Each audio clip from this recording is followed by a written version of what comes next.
killer, veti, thinks, cha, and ya, the one who, enam, this, the self, hatam, killed, manyate, thinks, ubhau, tau, they both, na vijanitaha, do not know, I am, this self, na hanti, does not kill, na hanyate, is not killed.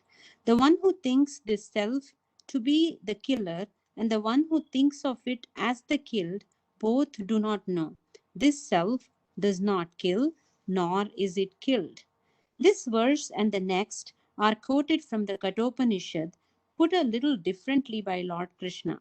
He need not have quoted an Upanishad, since he had the authority to propound the vision in his own way, but he respected the Upanishad because it is a means of knowledge, a pramana grantha. Therefore, whatever he says should have the sanction of the Upanishad. Krishna does point out elsewhere in the Gita that the Upanishads were his own creation. He says, I am the one to be known through the Vedas. I am the one who initiated these Vedas. Thus, throughout the Gita, Krishna always talks as Ishvara. Whether we accept him as Ishvara, Krishna talks as Ishvara. The entire dialogue in the Gita was between Ishvara in the form of Krishna and Arjuna. That is how Vyasa presented it. As Ishvara, Krishna naturally does not need to substantiate his statement. At the same time, however, the Gita has the historicity in that it came from a given mind, Krishna's mind, at a given time. What is heard and received by one generation from another is called Shruti, whereas that what is born of someone's mind is called Smriti. What Krishna says has the status of Smriti and not Shruti. Any Smriti must have the sanction of the Shruti. And if it is against the Shruti, the Smriti is to be looked at again to see whether it has some other meaning that will conform to the Shruti. If it does not conform in all areas, from the beginning to the end, then the Smriti has to be dismissed. This being the tradition, Bhagavan, in so many words, confirms the Shruti. He did not say this is what the Shruti says, but he did put the words of the Shruti in a different form here. There are several instances in the Gita where such verses have been taken from the Upanishads, mainly the Kathopanishad, for the purpose of validating what is being said. Shankara begins his commentary of this verse by saying, the Bhagavan presents the next two verses taken from the Kathopanishad to support what he has been saying, meaning that the Shruti is a pramana, that is like a witness. Generally, to validate an event that took place, you have a witness who says, yes, I saw that happen. Similarly, to validate what he was saying, Bhagavan needed a witness and called upon one. The Shastra Pramana has the status of a witness here. The Shruti, being a Pramana, is self-valid. It does not require any validation by any other Pramana. All that is necessary is that it does not contradict any other Pramana. Should I continue? Yes, please. We'll finish the topic. Okay. If the Shruti can be contradicted by any other means of knowledge, it ceases to be a Pramana. In other words, the Shruti need not be validated by any other Pramana for it to be established as a Pramana. That is why reasoning is required, so that you can prove that it is not contradicted in any way. If someone says the Shruti is contradicted by his or her experience, then reasoning is used to show how the person's conclusion regarding the Shruti or one's experience is wrong. By reasoning, then, we show that the Shruti says is not contradicted by any other means of knowledge and is therefore a pramana. The word enam in this verse refers to Atma, which is self-evident, which is Sat, the very basis, the truth of all Asat, and which is Nitya, Aprameya, all of which has been stated previously. Yah refers to the one who looks upon this Atma as the agent of action of killing, Hanta. Even though the action of killing, Hanana Kriya, does not have the same context in the Kathopanishad as in the Gita, where there was going to be a war, it was nevertheless used in the Upanishad where there was no war at all. To understand the reason for this, the analogy of a world champion wrestler or boxer is helpful. In order to become the world champion, you need not fight against everyone in your neighborhood. nor do you need to fight all of humanity. You need only knock out the current world champion. Nothing more is required. Similarly, of all actions that a human being is capable of doing, the one that is universally considered to be the most unbecoming is killing. This is why this action is cited here. With reference to killing, Atma is looked upon in two different ways in this verse. One person may consider the Atma to be the killer, Hanta, the doer of the action of killing, and another person may consider himself or herself to be the object of the killing.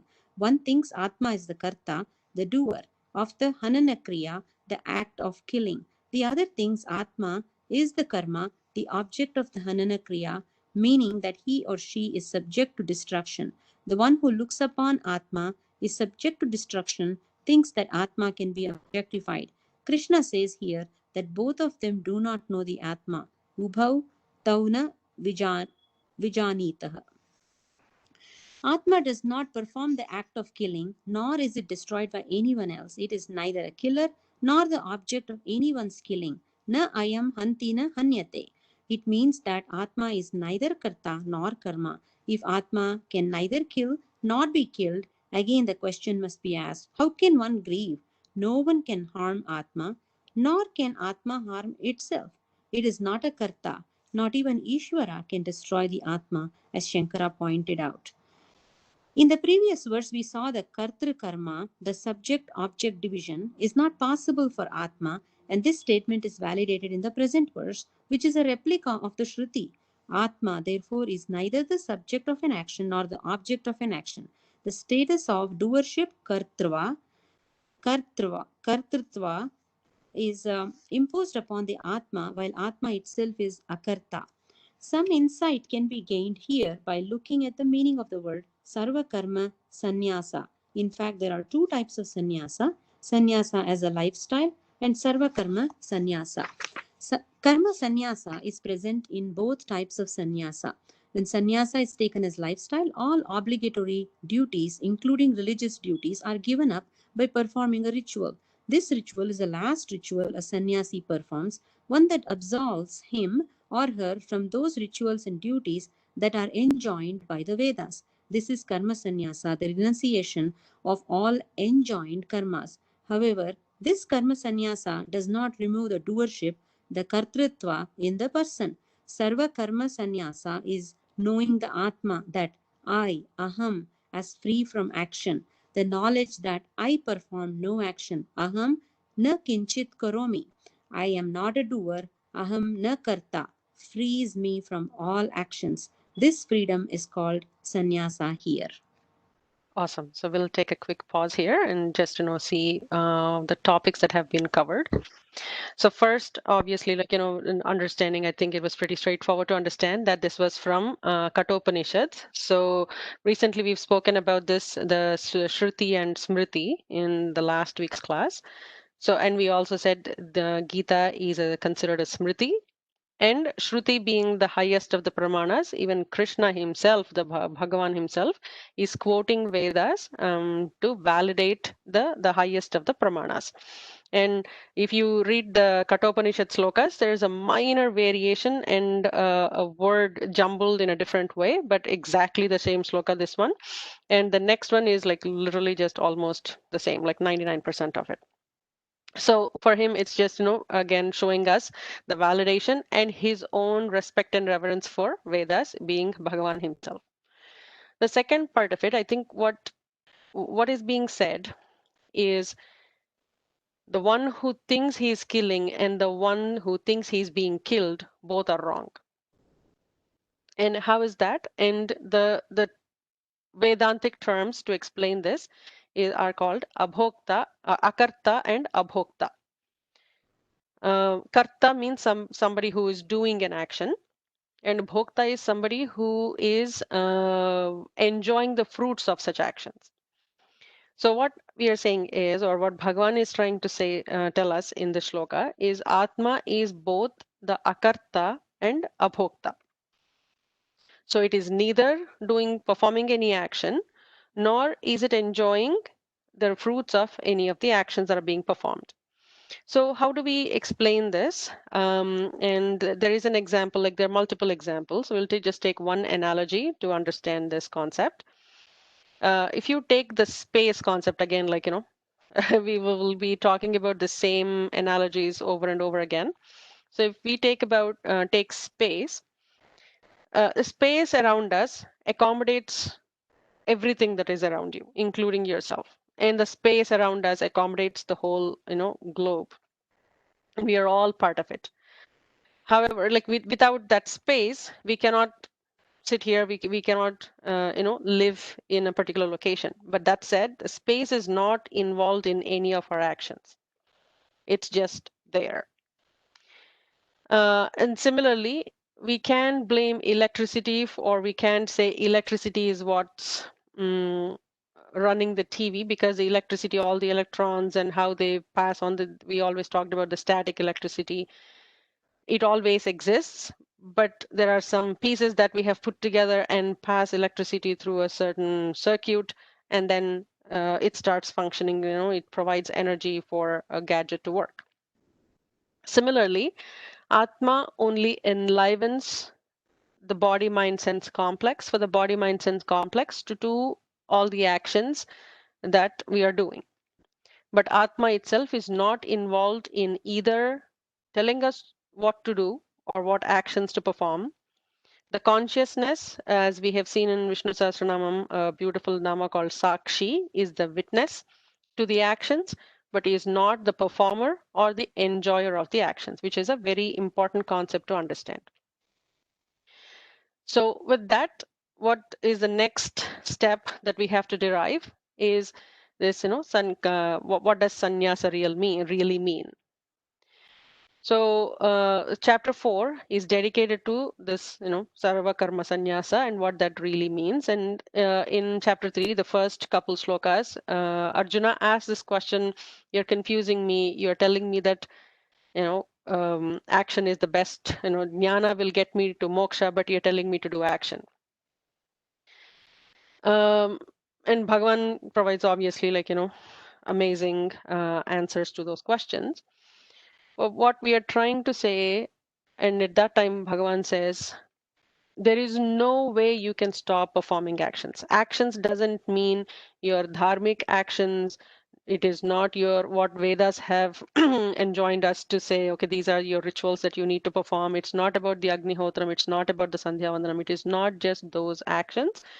And if a sannyasi, taking sannyasa as a lifestyle, as Swamiji is explaining, they do the final ritual. During that ritual, they perform so many things, right? Like, they do their final Sandhya Vandanam. They even perform the last rites for their parents, because they're not going to be able to perform that when things really happen.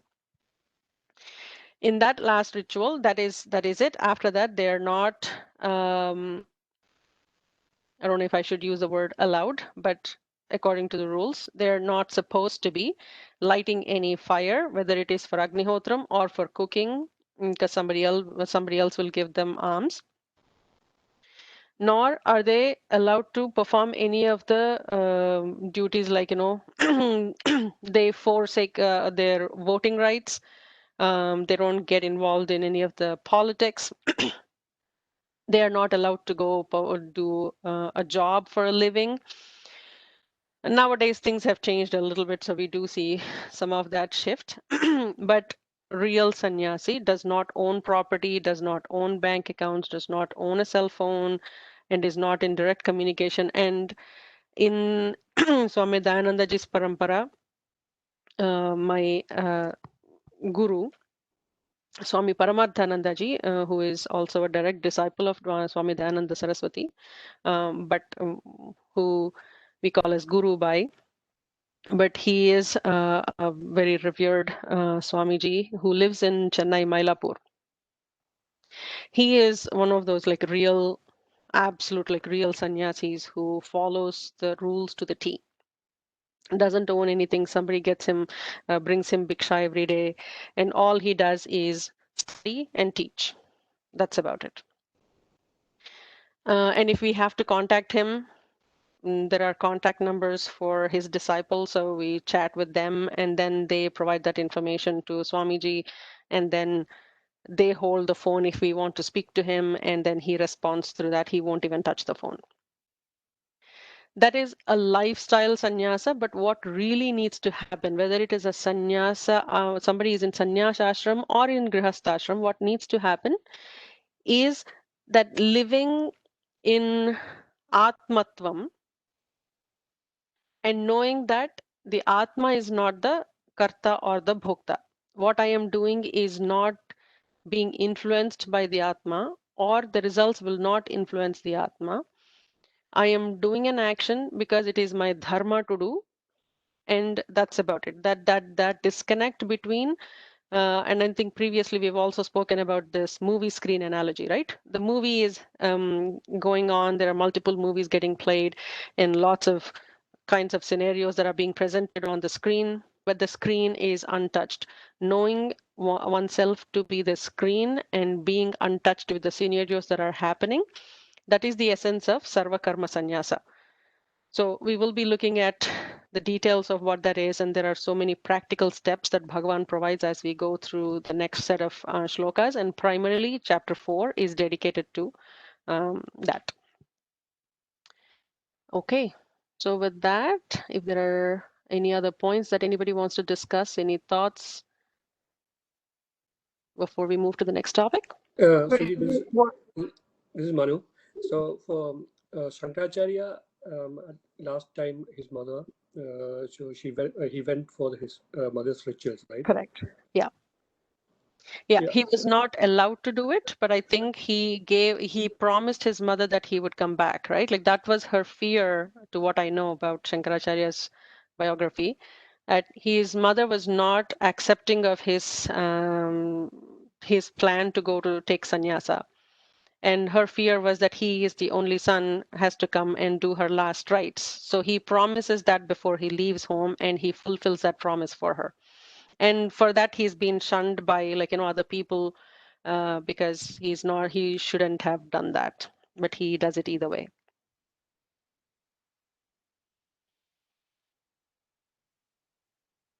Was that beautiful shloka? It is a beautiful shloka.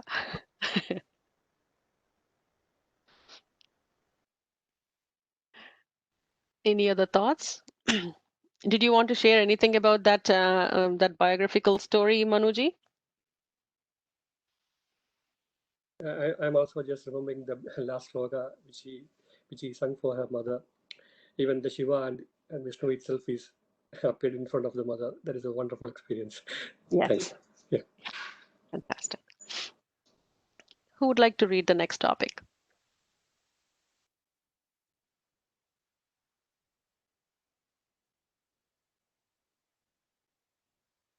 We need participants, otherwise I might have to do it. And you don't want to hear my voice all the time. I can read. Bhavaniji or Satiji, whoever wants to go first. Bhavani said you can go ahead. Thank you. I am not the doer. Later, we will see in the Gita that a person who by knowledge gives up all karmas knows full well that aham, the Atma, does not perform any action. Na karma karoti. Excuse me. Is there something we are missing here? We are here, Satiji. In my book, it's Atma does not perform any action. Some of the titles, the topic titles would have been different from different editions. And it's later we will see in the Gita. Yeah, it is the same thing, Sati. Only the title is different. Atma does not perform. And Yeah. she's reading from later we will see in the Gita. It's the same thing. Okay. All right. Sorry. Yeah, my PDF is like a very, very old version. Like my edition is like long ago one. So you will probably not see anything else matching to this. But the actual write-up did not change. It's just the topic titles, and where the topics have been broken, that's where the changes are. All right, thank you. Go ahead, Bhavaniji. Later, we will see in the Gita that a person who by knowledge gives up all karmas knows full well that Aham, the Atma, does not perform any action. Na karma karoti. The doership that one has can be with reference to either an enlightened doer or an unenlightened doer. An enlightened doer is one who knows I'm not the karta, even though he or she still performs actions. This is not to say that there is no doer, there is a doer, but its reality with reference to me is negated. No one can perform an action without a sense of doership. Everyone has to recognize that I perform this action. Even to speak, one has to identify with the body and the organ of speech, and thus there is karta. There is a subject and an action done. A talker and the act of talking, for instance. Whether it is Krishna talking, Vyasa writing, Shankara commenting, or any enlightened person doing anything, there is definitely a karta. But it is an enlightened karta, meaning that the person does not look upon himself or herself as the karta. The Atma is no longer taken to be the karta. Thus, there is an enlightened ahamkara and an unenlightened ahamkara. The ahamkara is not something to be afraid of. All that we are aiming at is the removal of the ignorance, which makes the Atma a karta, a doer. The Atma is free from all action, and this is not known by one who looks upon the Atma as the karta. The one who thinks, I subject myself to the influence of the world, or the world is too much with me and does not know the Atma. The world is not too much with you. The world is you, and you are free from the world. That I am the basis, the Sat, of the whole creation, and at the same time, I'm free from everything, is something that I must understand. It is this jnana, therefore, that is taught in the Gita, the essence of which appears in the next verse. Awesome. So before we go into the next verse, we'll just take a little pause and understand what this enlightened karta. So Bhagavan asked the question, like, breathing is an action, eating is an action, sitting is an action. There is nothing called as giving up action in quotes. So what is then akartritvam? Means somebody who is not doing an action. What does that really mean? Doesn't mean he is stopping to breathe and doing any action. It is just that he understands himself to be the Atma, and the Atma is not touched by the actions or the fruits of those actions. Therefore, the body, mind, sense complex is performing all the actions that are required according to what one's dharma is. But the person is enlightened, and he realizes the difference between what's happening, the movie and the screen. So somebody who is enlightened in our movie screen analogy understands that it is not just the projector and the movie that's running, but there is a screen behind it. That's it. Did that make sense? Okay, assuming it did. Satiji, would you like to continue? So we'll first break this shloka. Note that there are two different chandas. Chandas is meter, and there are two different chandas in Gita. One is Trishtup chandas, which is 8 syllables per quartlet. So there are 32 syllables in all. And there is Trishtup Chandas, which is 11 syllables in each quartlet. So there are 4 lines of 11 syllables each. So it becomes 44 syllables altogether. The chanting style is a little different. So this one, we'll break this down first. Na jayate mriyate va kadachit nayam bhutva bhavita va na bhuyah ajo nityah shashvatah ayam purano na hanyate hanyamane sharire. So it's a beautiful, beautiful definition of what Atma is. So we are trying to understand now. Now that we know there is a movie and there is a screen, the next few shlokas, almost till shloka 25, we will be trying to understand what that movie screen is, basically what the Atma is. Satiji, would you like to chant after me? Yeah, sure. न जायते म्रियते वा कदाचिन् न जायते म्रियते वा कदाचिन् नायं भूत्वा भविता वा न भूयः नायं भूत्वा भविता वा न भूयः अजो नित्यः शाश्वतोऽयं पुराणः अजो नित्यः शाश्वतोऽयं पुराणः न हन्यते हन्यमाने शरीरे न हन्यते हन्यमाने शरीरे. Awesome. Please go ahead.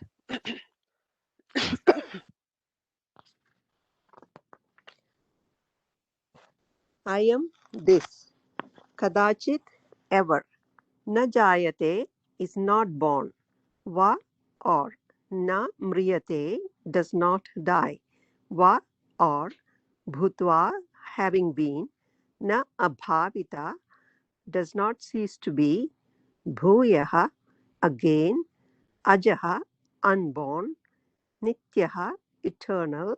Shashwataha that which undergoes no change whatsoever. Puranaha ever new. Sarire hanyamane when the body is destroyed. Ayam this na hanyate is not destroyed. This self is never born, nor does it die. It is not that, having been, it ceases to exist again. It is unborn, eternal, undergoes no change whatsoever, and is ever new. When the body is destroyed, the self is not destroyed. Atma does not perform any action, nor does it subject itself to any action as an object of action, because it is unchanging. Avikriya. There must be some change on the part of the one who performs the action for an action to occur. Also, to subject oneself to an action is to undergo some change, because whatever has been subjected to an action does not remain the same. For example, when water is heated, it is an object of the act of heating and is not the same after subjecting itself to that action. So too, if Atma were subject to change, it would be possible for it to be a subject or an object, a karta or karma. It would be able to perform actions and also subject itself to an action. But since the Atma is not subject to any form of change, it is neither karta nor karma. It does not change, nor does any other condition bring about a change to it. This verse from the Shruti was cited here to uphold this particular vision that Atma is avikriya, unchanging. The previous verse, also taken from Kathopanishad and put in Krishna's own words, was in the Anushtup meter, the more common of the 2 meters found in the Gita, whereas this verse is in the Trishtup meter. The Mahabharata and the Ramayana generally follow the Anushtup meter, it being a very popular one and easy to chant. Because the verse is in the Trishtup meter, it cannot be chanted in the same way as the other verses. Each meter demands its own style, when chanting or reciting it, and tune has to be discovered. Krishna wanted to make 2 points here. Atma is not born, na jayate, nor does it die, na mriyate. There is no such change as birth or death for Atma. Birth means that certain changes have taken place, and such changes are not for Atma. There are many types of births.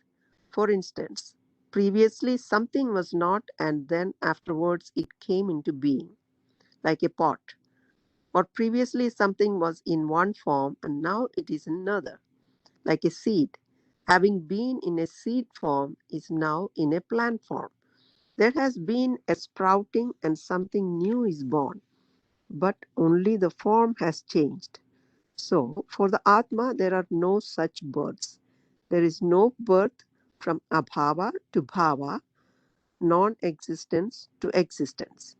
It also does not have a birth from bhava to bhava, existing in one form and then assuming another.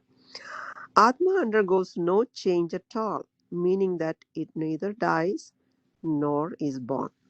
Do you want me to continue, or somebody else wants to read? I can read. Okay.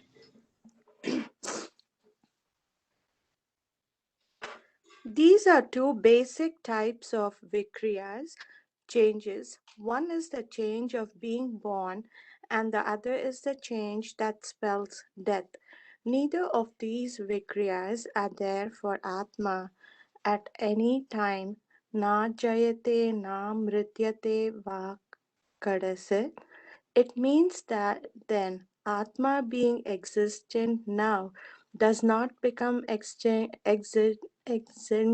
later, and it was not non existent before it came into being, nor having existed in another form does it assume a new form now. The first change implying birth and the last change implying death, both having been negated, all the other changes in between, growth, metamorphosis, and decline, are also dismissed for Atma because there is no Vikriya whatsoever. Did you have a question? I think I was delayed in scrolling. Go ahead, Gayatri. Krishna also said in this verse that Atma, having been before, does not again become non existent. I am Bhutva Abhavita Vana Bhuhaya. What is the sense of again here? Again, having been Atma does not become non existent. Death is having been, one is no more. Such a situation is not there for Atma. Atma was, is, and will ever be the same. Because Atma is not subject to time, it is avikriya, not subject to change. This is one meaning. A person who was there before and is no more is said to be dead. Such a person is gone, and no one can say where he or she went. However, you cannot say the same for the son of a barren woman. He never existed at any time. Therefore, you cannot say that having existed, he ceases to exist now. A non existent thing does not die. The barren woman dies, but her son does not. Death only applies when, having been, something goes away. A similar change does not happen to Atma. Atma is not subject to a futuristic extinction, which means that it is not subject to time in terms of the future in any way, nor is it subject to time in terms of the past. That something did not exist before and has now come into being is another situation called birth. Having not been before it came into existence. The one who is born is the one who, having not been before, comes into being. Abhutva Bhavita. Previously, it was non existent, and later it comes into existence. This also does not apply to Atma. Therefore, the words in the verse can also be put differently. Atma was not existent previously, and there will be no time when it does not exist. Either way, you can take it Bhutva Abhavita Na or Abhutva Bhavita Na. Both meanings are given by Shankara here for the same line because both meanings are there in the word. Having not been and then coming into being, which is called birth, is not there for Atma, na jayate. Having been and disappearing, which is called death, is also not there for Atma, na mriyate. This being so, Atma is unborn, ajar, because it is not subject to death. The word also implies that Atma is not bound by time. It is not an object within time. It is something on which time depends for its existence and is therefore ajar and nitya. The word sasvata, meaning that which is always the same, that never undergoes any change, was also necessary here to eliminate the possibility of Atma being taken for something eternal, nitya, but continuously changing, eternally changing. Can someone else continue? Yeah, I we'll just can. take a quick minute. Sorry, Taraji. I just Okay, wanted no to problem. highlight avikriya. So I'm assuming everybody is very clear on the term avikriya, that does not do any action. There's one line I wanted to highlight, if you don't mind. Where it talks about existence. Yeah, so there is no birth from abhava to bhava, non-existence to existence. It does not also have a birth from bhava to bhava, existing in one form and then assuming another form. A very important concept to understand that so Atma is not changing forms. And this is like, when we talk about soul's transgression, like, from one birth to the other birth. So it is not the Atma that is transgressing. It's not changing from this Janma is Sri Janma and next Janma is some other Janma. That's not a transformation for the Atma. My karmas will take another birth, and the Atma will enliven that me whenever that is. So it is the same as the past lives and the future lives. It is purely the karmas and the subtle body that will transgress, and the Atma enlivens that. So very important thing to understand, because it's confusing that, okay, my Atma goes and merges somewhere and then comes back and takes another birth, is a lesser level of understanding that we see in the movies. But the reality is Atma cannot transform itself, because as we have seen so many namas in Vishnu Sahasranam, Shashvata, Ajaha, all the namas that, whenever you see a nama for the Atma, note that you will find it in Vishnu Sahasranam. So it will not take birth.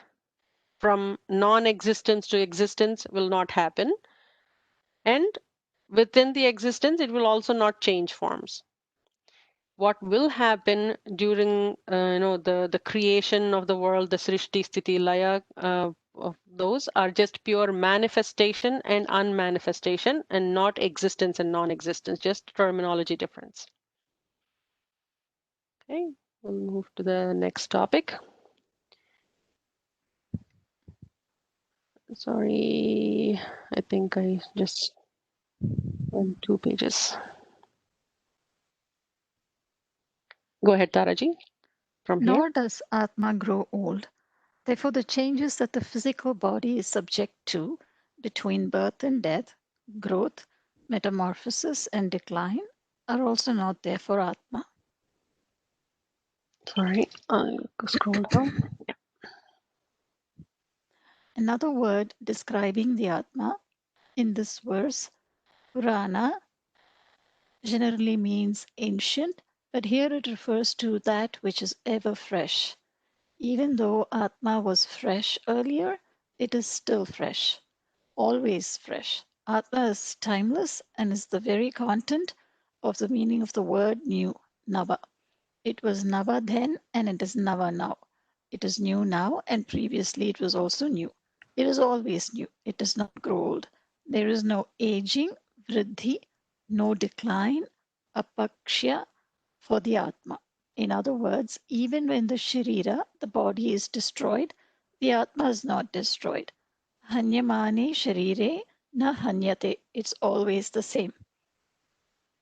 We've seen then that the Atma is neither the subject nor the object of any action, which is why it cannot be affected by punya and papa or destroyed by anyone, not even Ishvara.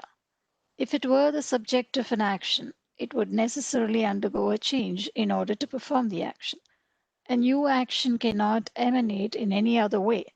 The subject, the doer of the action, has a thought or a desire, sankalpa, and undergoes whatever change is necessary to perform the action. For example, the desire to see something. Let me look at the book means that the person becomes a karta. There is the sankalpa, and the one with the sankalpa becomes the subject, the doer, and the doer undergoes a change. The change is in the form of a sankalpa, anxiety, and so on the part of the doer, the subject. That subject performs the action. If the Atma is a karta, the Atma itself must undergo this vikriya, change. That this self-evident Atma undergoes no change and is therefore neither karta nor karma was made clear in the previous verses. Therefore, only an Atma that undergoes change, a vikriyavan Atma, can be a karta. Similarly, if Atma is the object of any action, it would be affected by any action perpetrated by someone towards it, you, the Atma. A karma action is that which brings about a change to the object of action. For instance, if I hit an object with... Sorry, I moved too fast. Yeah, here.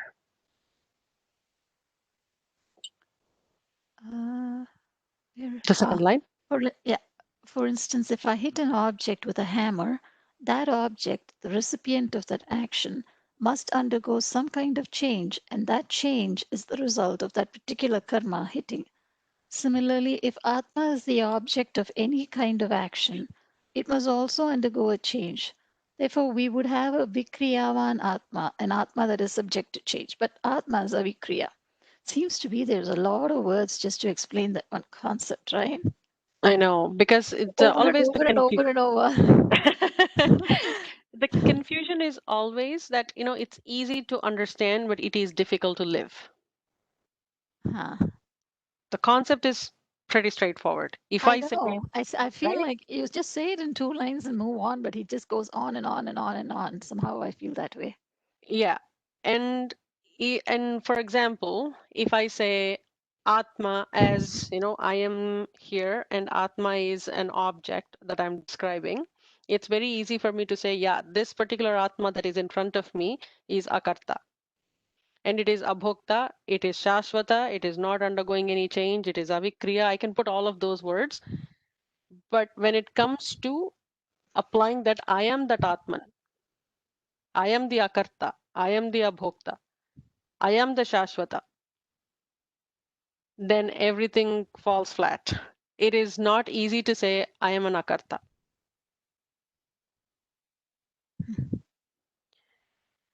What we say, it is an interesting way, conceptually easy to understand, difficult to live. Yeah, I agree. Sriji, there's one question. He keeps on saying that destroyed by anyone, not even Ishvara. So can you please explain that the difference between the Ishvara and the Atma? There is no difference. They're the same. But even during Laya, if we think about Ishvara doing in the Pralaya Kala, even then what we think as my soul, my Atma, and a Paramatma, there is a difference between me and Paramatman, if you put it that way. Even in that case, the Paramatman and the Atman are not like the Paramatman cannot destroy the Atman. And it is not a merger. And we've talked about this previously too, that, the Atma doesn't travel to get to Paramatman.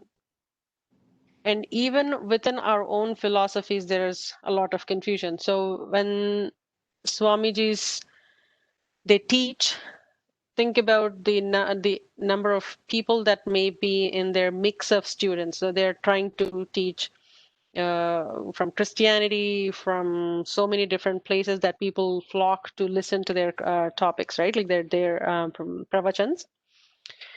And it is very difficult for them to understand the concept of the God. God is not sitting in the clouds. It's within you, and you are the Paramatman is what ultimately all of this is going to lead. There's no difference between the Paramatman and your Atma, the individual Atma, and the Paramatma. So the Atma is the Paramatman and the Ishvara is the Jivatma with the Atman. Is that what it is? Ishvara, when he says? They're all synonyms of the same Atman, performing various duties. If I take, if I bring Sri Vidya into this, we say Ishvara has a very specific duty. And we talked about that in like the previous Lalita Sahasranamam class, right? Like, in Sri Vidya, we say it is not Srishti, Sthiti, Laya. We actually say there is Anugraham and Tirodhanam. And Ishvara performs Anugraham. But not going into that. So I think it's just an exaggerating way of saying even Bhagavan cannot destroy Atman because he cannot destroy himself, or he is indestructible. Okay. Okay, thank you. Can I continue? Yeah, please go ahead. The changing and the changeless. The physical body, on the other hand, is subject to change. When the ahankara, the ego, identifying with the body, performs an action, it is the physical body that performs the action in keeping with the ahankara's intention. The legs move, the hands move, the body shrinks or expands to a certain extent, in that you can stretch it in order to reach something, or you can shrink yourself in order to get out of a tight place. Thus, the body undergoes all kinds of contortions. The body is at the disposal of the karta and undergoes a lot of change. It also becomes an object of action when someone else pushes it. The body is therefore vikriyavan. Not only does it undergo change, but it is meant to do so. The body is born, jayate, exists, asti, grows, vardate, and undergoes certain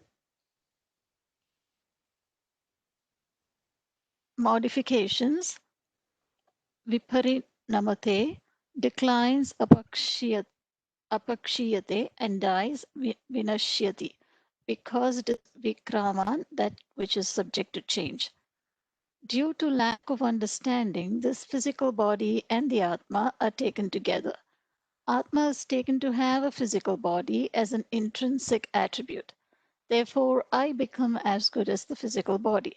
Here, the discrimination, the viveka, required is that while the deha is subject to change, Atma is not. It is neither born nor does it die. The first and last vikaras for the body, birth and death, are negated in Atma by this verse. Atma was not born because there was not a time when it was not in order to be born. It was always there, nor will it die because having not come into being, there will never be a time when it will not be there. Thus, it is not subject to birth or death. Therefore, it is nitya, nor does it undergo the other changes that happen between birth and death. Therefore, it is shashvata. The question may then be asked, if Atma does not decline, does it grow? Is it that when you're born, there is a nascent Atma, a baby Atma, which then becomes a child Atma, adult Atma, and so on? No. Bhashyakara said it does not grow either. Here Shankara introduced a small definition for growth, vriddhi. Any growth means that something that was not earlier should come into being. For instance, a young man previously did not have a mustache, and therefore did not have to shave. Now he is both a beard and a mustache and has to shave every day. This is growth, vriddhi. Something new has happened. Awesome.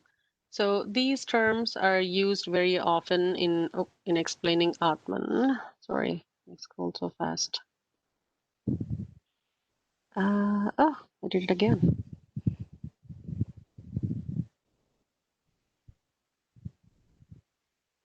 Okay. So jayate, asti, vardhate, viparinamate, apakshiyate, and vinashyati. The 6 changes, 6 modifications that happen to anything that exists within the time and space continuum. And we spoke about it previously, the energy matter combination, and it transforms from one form to a different form, and therefore takes different shapes and names. But what is constant behind all of this, that is non-changing, that is eternal, and all the namas from Vishnu Sahasranamam, that does not undergo any modifications. So within Gita, you will see most of the namas from Vishnu Sahasranama, and actually a very good way to understand, that's why I think doing it simultaneously makes us connect the dots.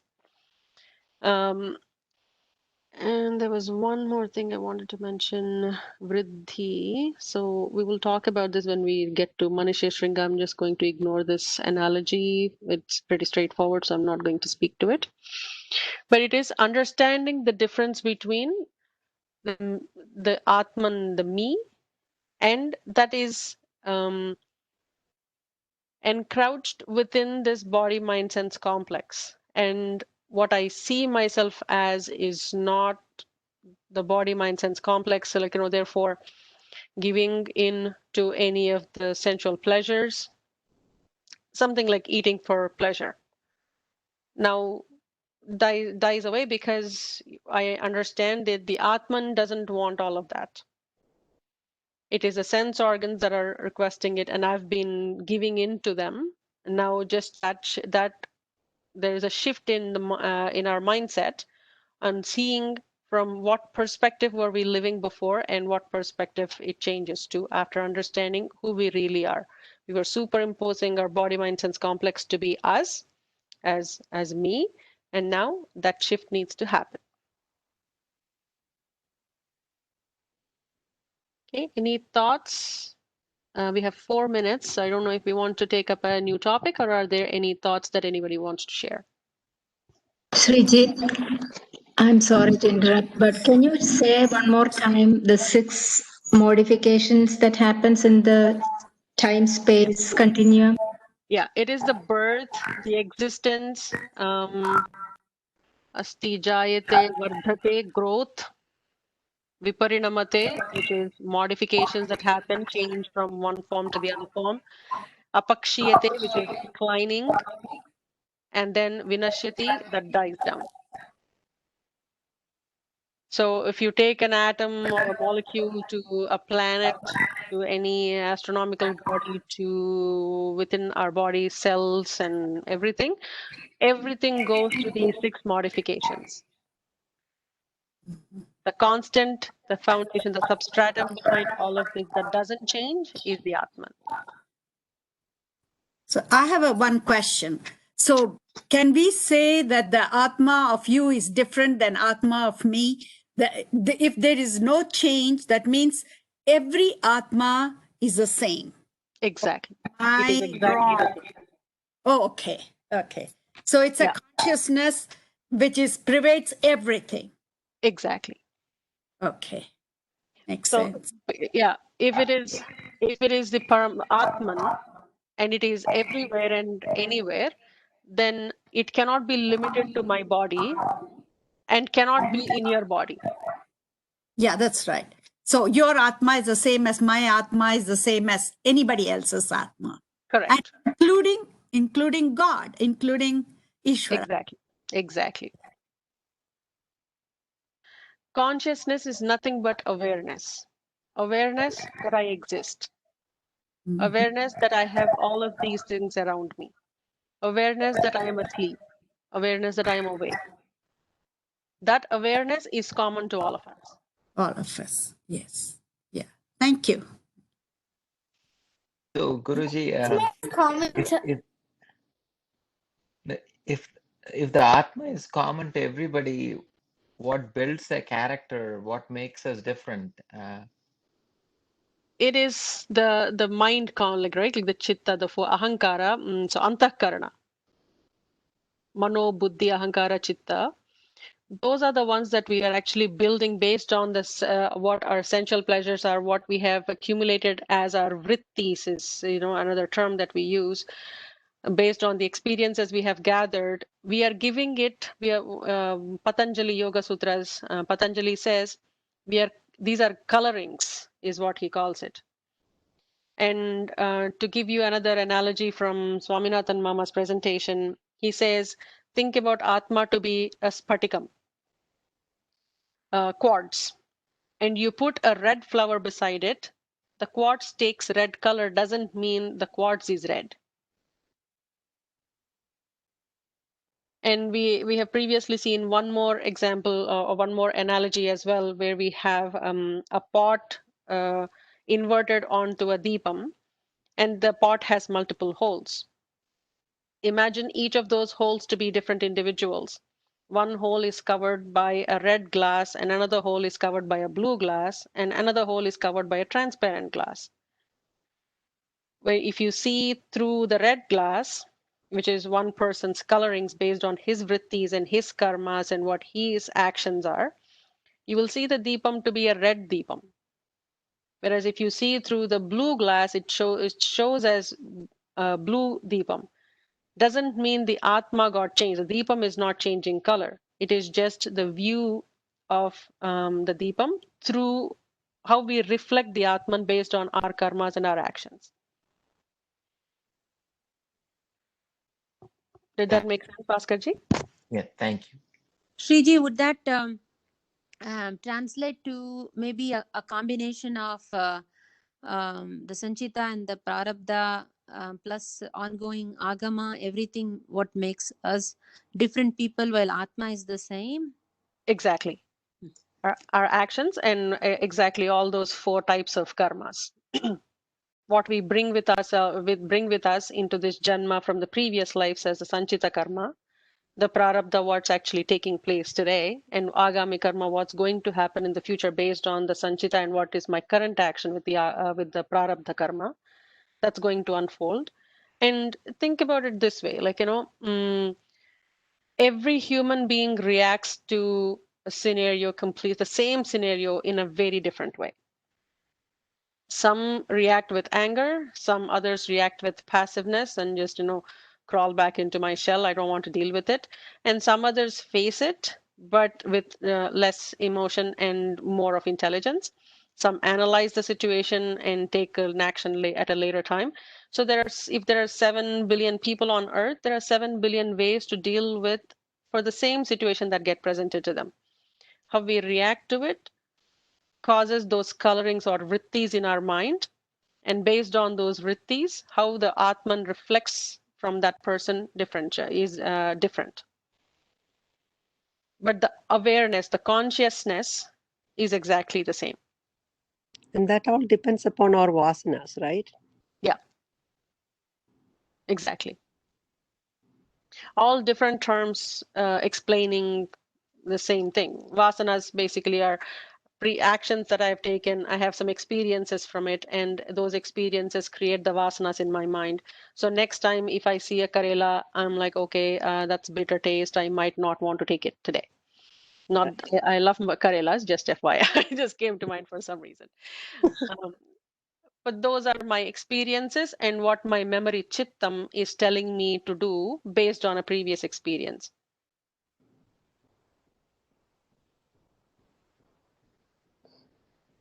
I hope that made sense. Okay. Yes. So one dies. So what happens? So the prana and atma is same. So one dies. So how it? I mean, the atma will take a new body. So in that case, how it goes? I'm a little So confused about. prana is not the same as the Atman, Manuji. Prana is the subtle body. So we are talking about three things here. In Mandukya Upanishad, it's the terminology that gets used is the gross body, so the Sthula Shariram, and subtle body, which is the Sukshma Shariram, and the causal body, which is the Karana Shariram. And beyond all of these shariras is what Mandukya Upanishad says as Turiya, the fourth. And it doesn't even give it a name, it just gives a definition of what the fourth is.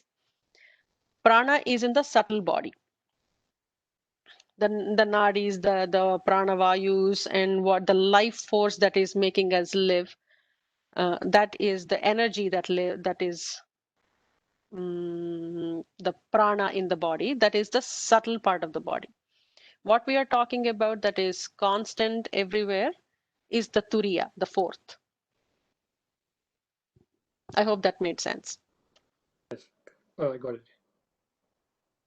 So when we are doing the Balidarpana and all after that, so why we are doing that in that case? I mean, it's all same, right? Sorry, can you repeat that one more time? Sorry. When we are doing the rituals after the death, right? The Balidarpana and all. So why we are doing like that? Because we are all same Atmas, right? We are all the same Atma. What we are saying is when the birth, so ultimately we are trying to reach the Pralaya Kala, the Mukti, where we are not going to take birth. So all our actions try to lead to that. So during the last rites and rituals, the prayers would be on, of course, there are three different kinds of things that get asked at that time, either mukti or give heaven, and prayashchitam for any of the karmas that were supposed to take that person to hell, or give a birth that is more handleable in my own terms, more manageable birth, where basics are not a necessity. So we, depending on, and in some cases, like, for sannyasis, we don't do the same last rites because they've already given up on everything. They don't get cremated, they don't get buried, they get just left off for a real sannyasi. We are doing it for the body, the subtle body that actually carries, or the causal body, not even subtle body, sorry. The causal body that is carrying our karma phalas to the sanchita karmas to pass on to the next janma. We are trying to give that. Either if there is no sanchita, give mukti. If there is sanchita, try to, at least get some heaven first. And then make it an easy life if it happens to be if there happens to be a next life. The Atma is not getting any rituals or anything like that, to what I know. Not that I know a lot about last rites. That's what my doubt. So we are not doing anything for Atma, actually. Correct. Yeah, that's what I'm expecting the answer. Yeah, I got it clearly, Sriji. Thank you very much. Awesome. Sriji, I just was going through some talk today regarding this. One of the examples that was used was that the debt or the runam that we have for our parents, Mata and Pita, even if we are born like 100 births, we won't be able to repay those debts. And so these rites are done also because it is impossible to repay them, and so they do the rights is what they were explaining. Because again, when you're born again, you'll be born to a mother and father, and you'll have 100 more. There is no way, and there is no way that you can hasten towards the moksham. So you do the rights, keeping in mind and paying the tribute or your runam to them. Yeah, very much. And on the 10th day, there is a ritual that gets performed on relieving the person that left of any obligations or any runams with the rest of the people that stayed back. So on both sides, I have nothing to, like, no runam with you, and you don't have any runam with me. This is it. And we call it the tilodakas, right? They offered the black till and water through Pitru Tarpanam. So there are different tarpanas on our palms. On Rishi Tarpanam, Deva Tarpanam, Pitru Tarpanam, etc., Brahma Tarpanam. So they do the Pitru Tarpanam on the 10th day to ensure the runams are all completed. And somebody who is looking for mukti and they've been doing sadhana throughout their life, that is an extremely important ritual, and they actually inform, like it's like writing will. Please make sure that you're there for that 10th day.